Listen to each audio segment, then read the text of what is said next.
Hello, welcome to Justice for All's podcast called Connections with Coffee. I'm Joel DeWit, Executive Director at Justice for All. I have Marianne Sjaarda, who is the Director of Hope Food Pantry, and Ouwinga. Ouwinga. Yep. That's a very Dutch last name. It is a very Dutch last name. Yep. You are the Assistant Director. Assistant Director. Yes. Director in Training. Yeah. Perhaps, right? Yeah. I don't know. Something like that. And I've invited them in here just to kind of give some background on, I guess how Hope Food Pantry started. You might know a little bit about that, I would imagine, right? And then sort of how we've gotten to know each other, and just that's typically how it goes on our episodes. If you haven't seen them, just some background. We don't get too much into Justice for All's background. We'll share a little here and there, but I do like to know a little bit about maybe where both of you are from, how you got into ministry, and sort of what called you into, or how you feel called into ministry, and kind of what you see about it. Sort of how you kind of came to be a little bit first. I don't know. You're the elder statesman of the Hope Food Pantry. Maybe you can share, I guess, maybe just a little bit about where you grew up, how you got into it, what you did a little bit before Hope Food Pantry. I don't know. How long has Hope Food Pantry been around? I believe it's 14 years. 14 years. Okay, so you did something else before that. I did. Okay. I did. Just give us a little background on you there, if you don't mind. So I'm from Sioux Center, grew up there, and previously I was a nurse's aide, and then I was a pharmacy technician. And then my husband suggested he could use some help on the farm. Okay. So I was a tractor operator, and a tractor operator. I caused many dollars worth of damage, and he never fired me. That would have been an expensive firing, honestly. Yeah. That was probably smart of him to not do that. It would have been an expensive firing. So that was good. So you worked out of the home, then stayed home, had children, I am guessing? Yes, we had 4 children. Okay. And as far as the pantry itself, Jim, my husband, was on the board of Center for Financial Education. Okay. Who's now with Atlas. Yep. And they saw the need for something in the area, pantry related. Mm-hmm. So at that very same time, we were in a Bible study, Francis Chan's Crazy Love. Okay. And so we're very challenged by that. And then I went on a mission trip to Guatemala, and that changed my life. And I knew it couldn't be business as usual, but I also, being farmers, was pretty sure I wasn't called to Guatemala. So yeah, there's some ground that you're tending to that you're not taking the ground with you. Exactly. So this just came to be under the Lord's guidance. Yeah. And I always say we started out with 2 little shelves, and we maybe had 8 people the first time we were open. Okay. And if I had seen what it has turned into today, I probably would have said, choose my brother Aaron. I would have pulled a Moses. Yeah. So, but where he calls, he guides. So that's what we're doing. For sure. So, you had some kids, and you were, I guess, you went to Guatemala. Help me understand, what was it that you maybe that your husband saw through CFE that led you to want to start or recognize the need, or what was there an integral part of something in the area through some of the stories, or through some of the folks that he ran into, or that you ran into, or I guess, can you articulate that a little bit? Dan, I know you mentioned your husband was on the board at CFE and that sort of thing, but was there any story or anything in particular that you saw or that happened that was part of the impetus for wanting to start food pantry or wanting to start something in your mind? Yes, Jan Henryson, the director back then of CFE, this was kind of her brainchild, and she got the groundwork started through CFE. Okay. And then when I went to Guatemala, they were actively searching for someone to run it. And what happened to me there was we built houses, and at lunch we would get together on those old plastic chairs, and it was beans and rice or rice and beans. Sure, yeah, one or the other. And I may have maybe on the fourth day thought rice and beans again. And then while I was thinking such thoughts, there was a little boy, and he was playing with a deflated soccer ball. Okay. And he cute as a button, and just watching him. And lunch was over, we went back to the house, and this is some time ago, I actually had a real camera, no phone camera, and I had left it by the lunch area. So I scampered back to get that camera, and I came around the corner, and that little dude was picking up every grain of rice that we had dropped. Mm-hmm. And that pretty much wrecked me, and I can truthfully say my life hasn't been the same since then. Yeah. And that's what puts gas in my tank yet today. Yeah. A fellow Bible study member, Dennis and Bev Jansen, she's the volunteer coordinator, and she's been with it since the beginning also. So that trip and Crazy Love probably was along with CFE's acknowledgement that there was a need. Yeah. Was there something, I know currently there's, I don't know what year, you said this was 14 years ago, roughly 15 years ago, so it's 2010-ish.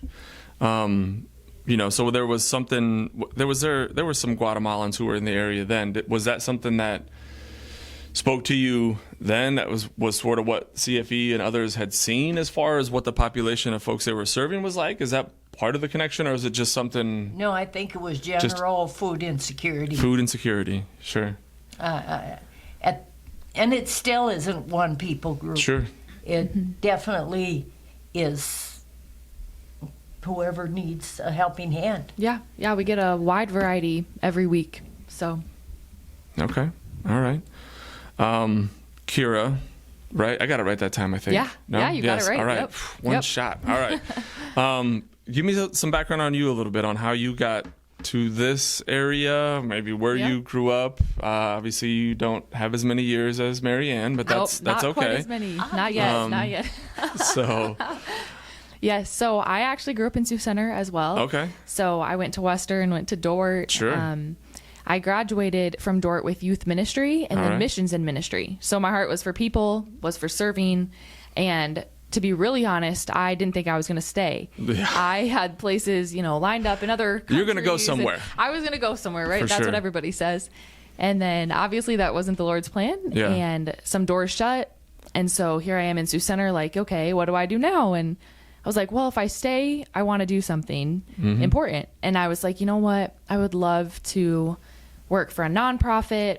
I also get to work for my church a little part-time as a youth director. Okay. So I was like, what can I do that's more missions related, serving my community, getting involved? And I knew Marianne because I get to take my youth group to the food pantry for service projects. Yep. So thinking, okay, this is a good ministry. We've worked with them before. I love the heart behind it. And I just emailed her out of the blue one day and just said, hi, hope you're doing well. Wondering if you ever need help at the pantry, or if you'd ever be hiring or want, just a little help around. Yeah.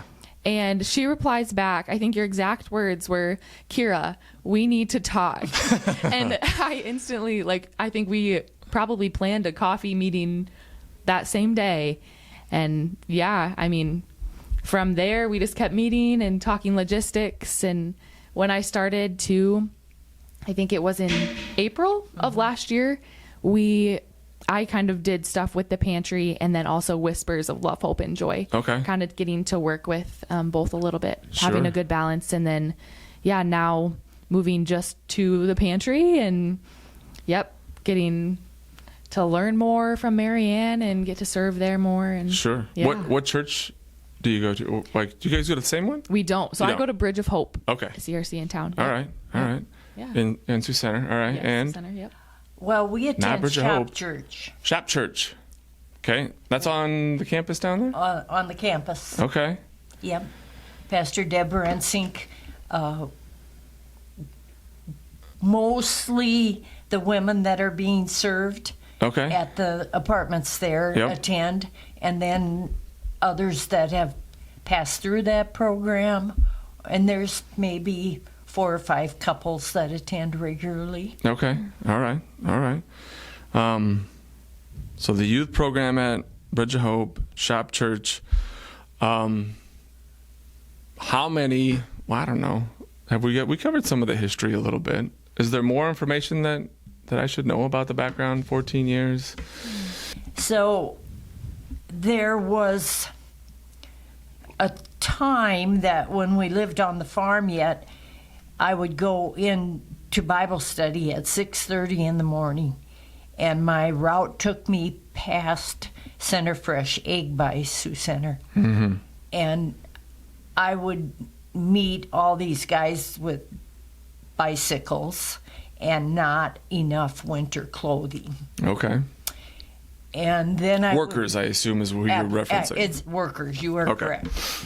And then I would come home and I would see extra coats hanging in the basement and all of that. But part of me didn't want to do clothing because clothing's a lot of work, especially in our format where Yeah. we hang it all up. And, Yeah. and so I drug my feet. Sure. Definitely drug my feet. But the Lord wouldn't let it alone.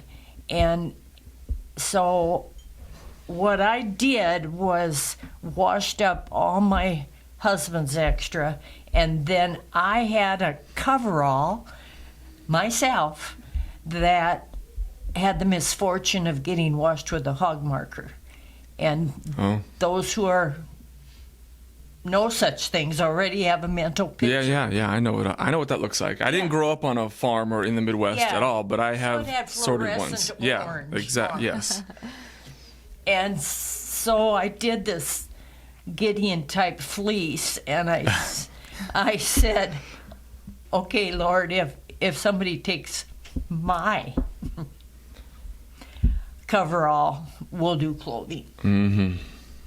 So this was back in the day when they signed in on a piece of paper, and this lady, she was just nervous, antsy.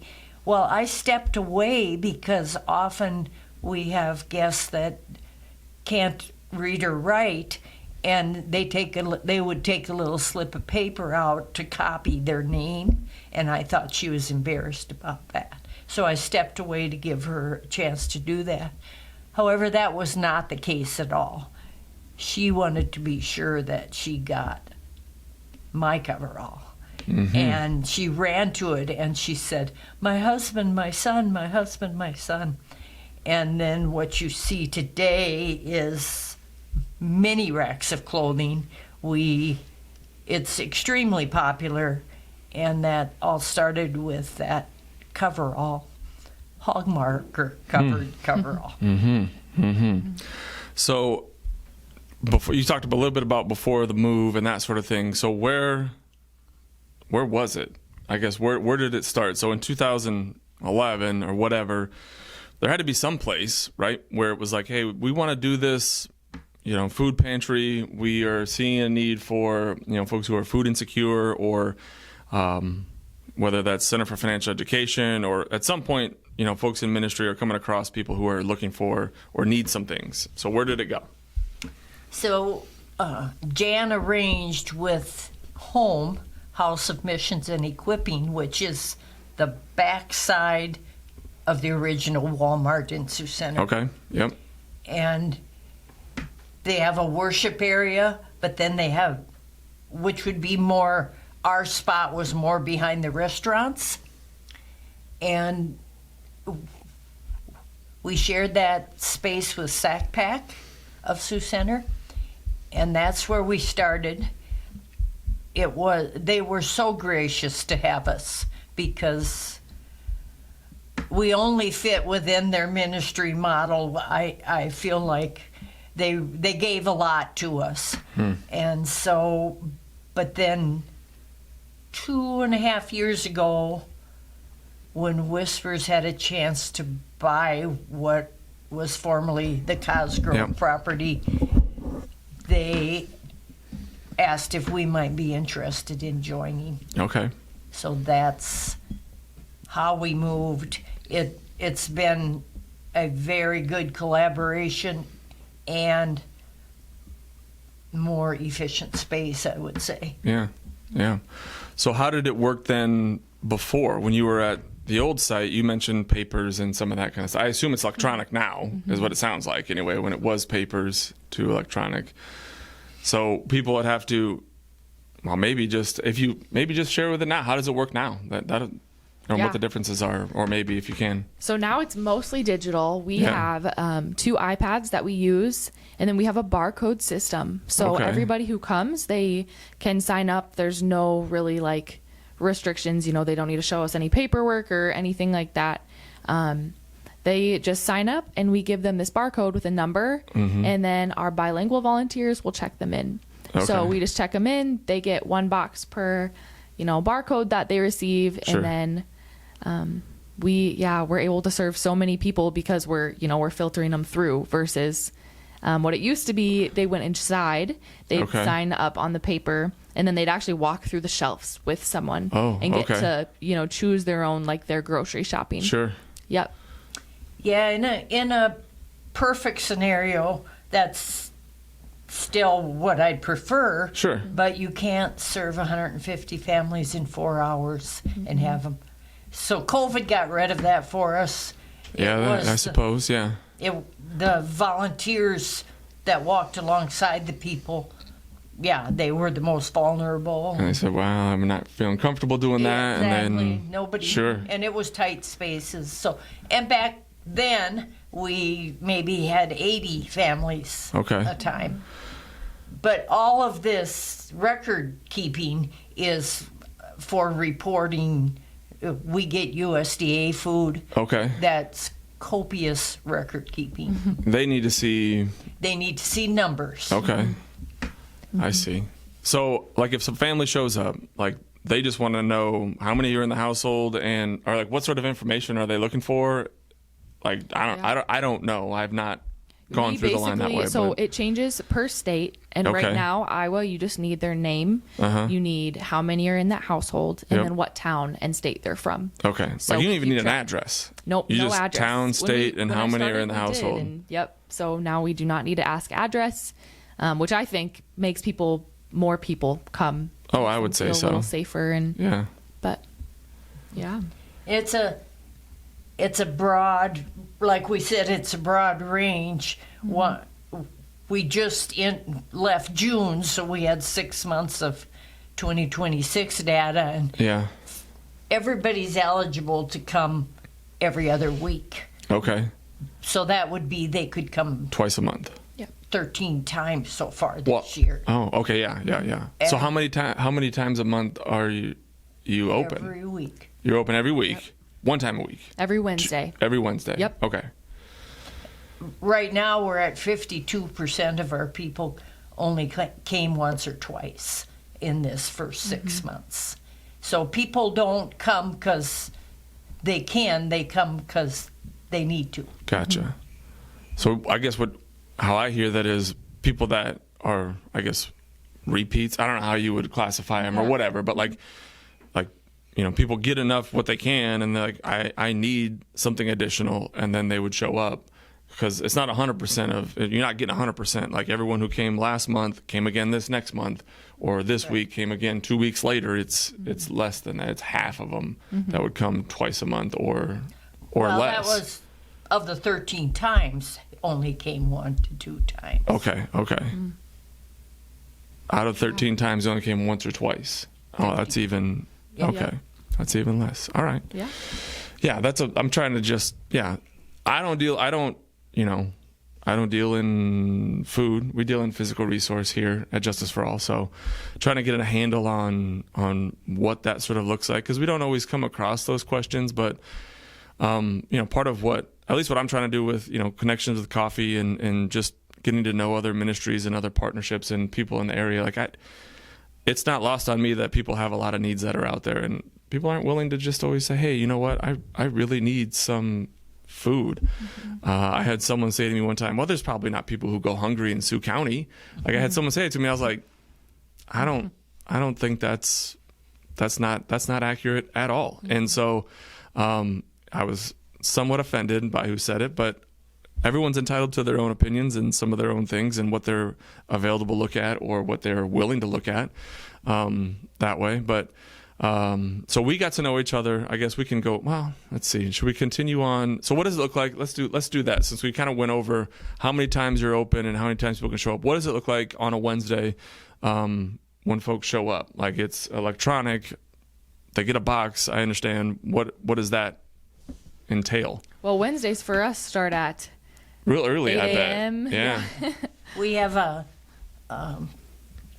contract with Sioux City that allows us to pick up from Sioux Center's Walmart twice a week, and they do Feeding America, which is a lot of food. That reaches the sell-by date, and they stick in the freezer. Oh, like bread and things that would ordinarily not.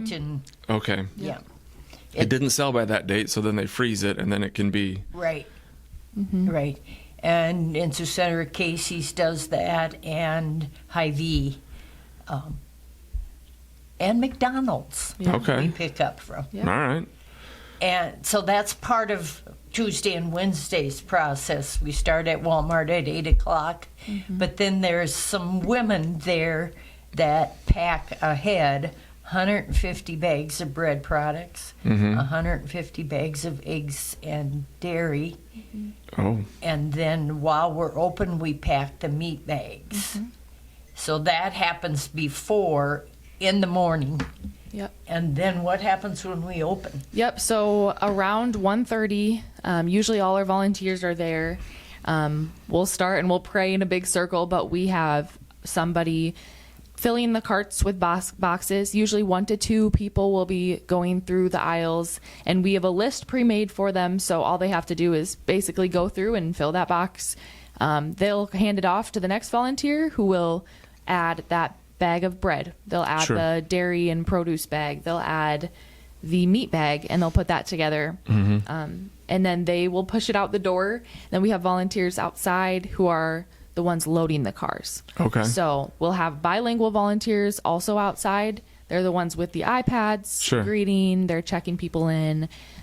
They're telling the volunteers, hey, this car needs 5 boxes in the trunk, that kind of thing. And grab some extra beans. So depending on how many are in the household is how many boxes they're eligible to get, or we pick up for neighbors too. We allow that. Oh, okay. So it's like, hey, so one household usually gets one box. I got you. So but some people just come with their big truck and they'll pick up for a bunch of neighbors, 3 or 4 people family. or whoever it is in their area that they know.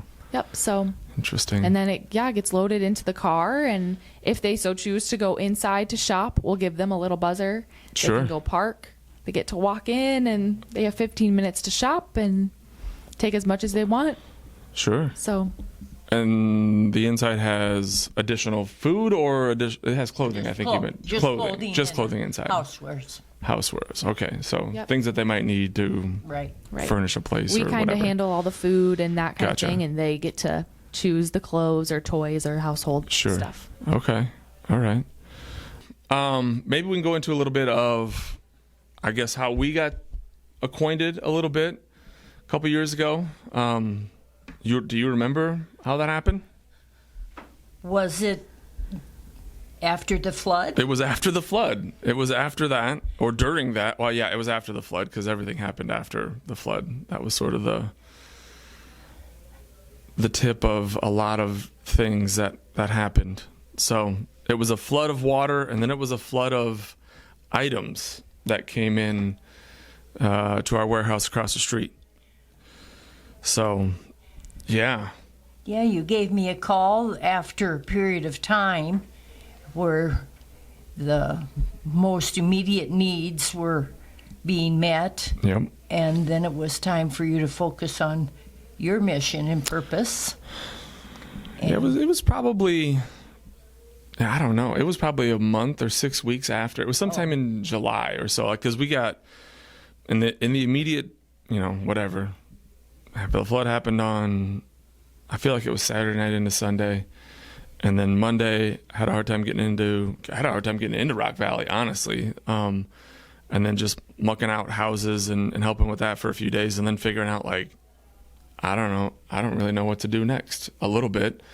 And I think like during the rest of that week, it was just sort of like kind of help out. But then the week after that, it was people were going to Hull to get clothing and, cleaning supplies and, household items and those sort of things. And they were like, well, if people are going all the way over there, can we have some of those things here? So that's how we ended up with items in our south building.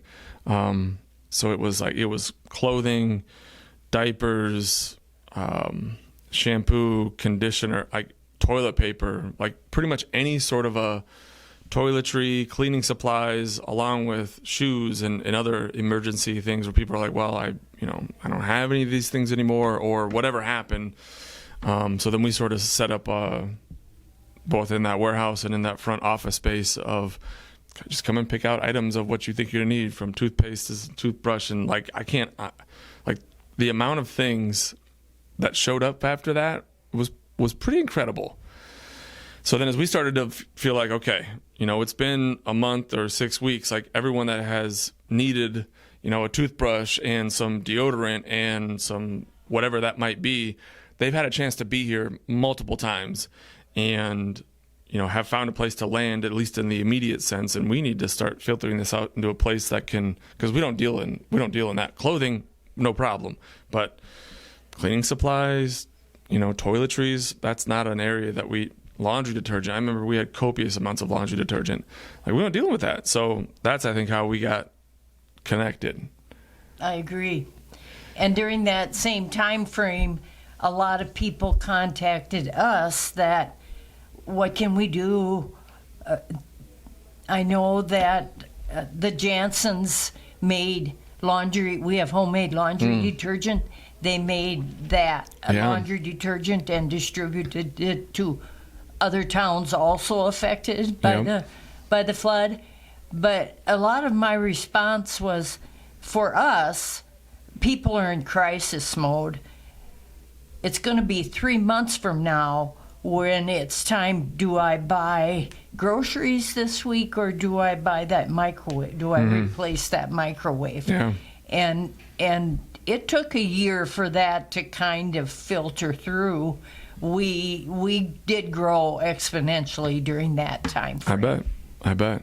Yeah. You saw some changes in people showing up, because you were were you still in the old part? No. You were in the new one. Yeah. Okay. So but you probably saw a decent amount. Did you change your reparation at all from people, or being open more or anything? Did you change anything at all? We didn't, but we have, through Promise Community Health, we have delivery once a month. Okay. Center Point Church and Promise and us. And that grew during that time also. Okay. Because, people were busy working on their houses. Sure. And they still needed food. Yeah. And so if they needed a delivery, we got them on that list. Okay. All right. What are some things that, I guess, as you guys have been there, I don't know, you've been there a year, right? You had said a little over a year that you've been connected, and you obviously longer. What are there, I kind of want to say dreams or vision or something that in the next 5-ish years that you're like, it'd be really something if, this sort of thing happened, or I don't know, do you understand where I'm kind of going with the vision of the next 5 years of what Hope Food Pantry looks like at all? Have you thought about anything like that at all? I can't wait to hear Kira's answer. What's our 5-year vision? I would say, so something we always say is the most consistent thing is change. And that's like one of my favorite quotes.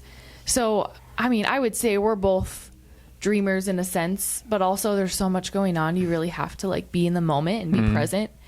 And so, I would say the ultimate goal is that Marianne's able to like give me more responsibility and like herself step back. Not that I want that, because it's so fun being a little duo. Well, she's getting older.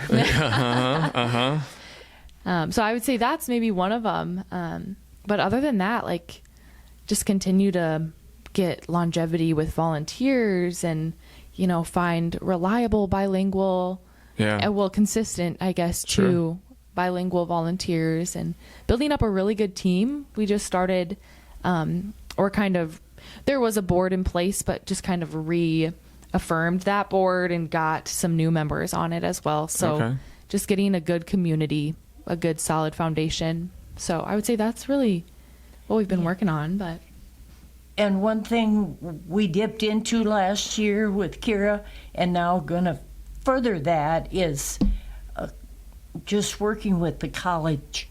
Okay. Like their Spanish classes or their teams, their sports teams. Oh, sure.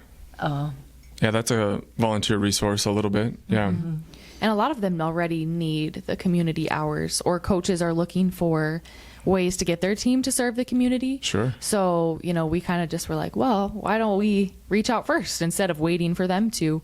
Yep. And we had a great partnership with DeWit's baseball team last fall. Okay. They gave us tons of toilet paper while also volunteering quite often. So, yeah, it's really a great partnership, and we hope to grow that to be more consistent every year. Maybe I can ask, are there, how many, like, what is the employment? Was there staff? Do you have like a volunteer coordinator, or is it all volunteer based? I know you mentioned a board. I don't know if you don't have to get into the super specifics, but like. Kira is our first employee. First employee. Okay. And then. Everybody else is volunteer. Everybody else is volunteer. Yep. Gotcha. All right. So you're at Bridge of Hope and this, and you're looking to expand into doing additional, I don't know, when you say grow the volunteer base, I don't know, what does that look like? Right now we have a great set of volunteers. I think our goal is just to add names to the list, because we know with longevity, people get tired. People maybe age out of it, maybe just need a break. Sure. And so, we can't just depend on the same ones we have, even though we do and we love and are thankful for them. We also realize that there may be a time when they need to stop, and we don't want to be, just lost when that happens. And right. And weekly, I would say in a month's time, not every slot is filled on our website for volunteers. Oh, so you have a place to go online to sign up then? Yes. Okay. All right. Yep. Week to week it changes who is there, and if it's a church group or an organization, or if it's just a bunch of random people that signed up. So then Bev just tries people until she gets a yes. Yep. All right. So Bev Jansen is the volunteer coordinator who will reach out and try to say, hey, we need 5 and... people for this day. Because I would imagine if you're looking at needing people every week, for sure during the distribution and in the day or two leading up to that, like on top of the regular organizing and the regular things that happen around that on the other, during the week times, like, you would need quite a crew a little bit. Yeah. It's a good sized base, which would make us feel more comfortable. For sure. And with that many people, we feel we can serve more and in a better way. So you were saying that the most important part of it is the people who are in front of you. Is that kind of where you were going with that? That's right. We need that support behind us, and when we start, we remind each other that that's why we're there. We get to do this, and if you're in front of me receiving food, you're the most important Yeah. person right then. Yeah.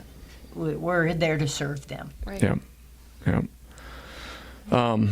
So going on, like anyone that's listening or following along, you can go to the website or Facebook. Or I assume it's a website.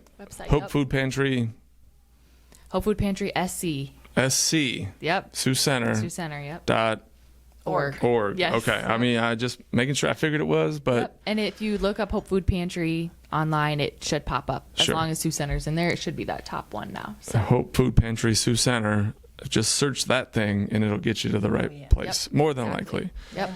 Yep. It'll say volunteer. And Yep. And we've got the links on our Facebook and Sure. our Instagram too, Sure. so you can always Okay. find us through social media. Gotcha. We share All right. fun pictures, fun volunteer groups. follow us. Yeah, there you go. There you go. Yep. We'll get this thing connected into there. We'll get this Yeah. thing connected into there. If someone is looking to not only volunteer, but if there's like, hey, you know what, we're looking to drop off some items or bring some things. What are some things that are sort of in need on a regular basis and that sort of stuff, that you see go through most frequently at the food pantry? It's kind of been our routine to put a roll of toilet paper in every box. Okay. And if you run a household, you know that doesn't last forever, but every Sure. roll helps. And that is something that I very seldom can get from Sioux City Food Bank. I almost always pay retail for that. Yeah. So when sometimes groups get creative and have competitions along those lines. Yeah. But even if you buy an extra 12-pack, we have a donation shed that's open 24 hours right next to our building, and you just drop it off. Okay. All right. Toilet paper. Maybe that also wasn't a thing from 2020 when COVID happened. That you're like, Well, maybe. maybe you remember. Maybe. Maybe you don't but- remember that.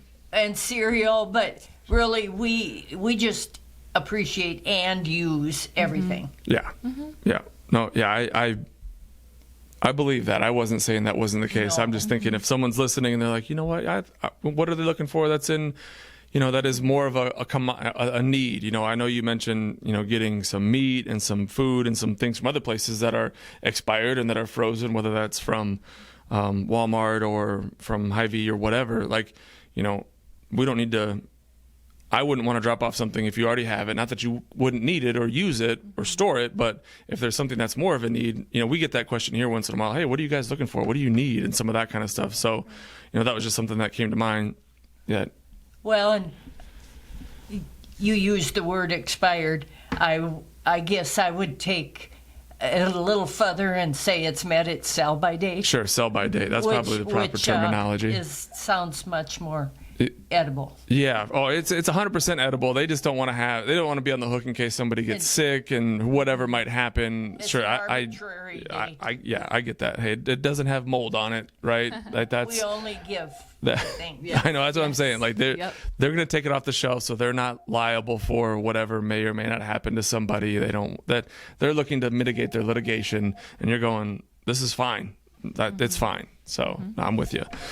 So yeah, I don't know. Is there anything else that needs to be added into? I mean, I think something else. Is there anything else that I'm forgetting or should ask about, or that would be great to know?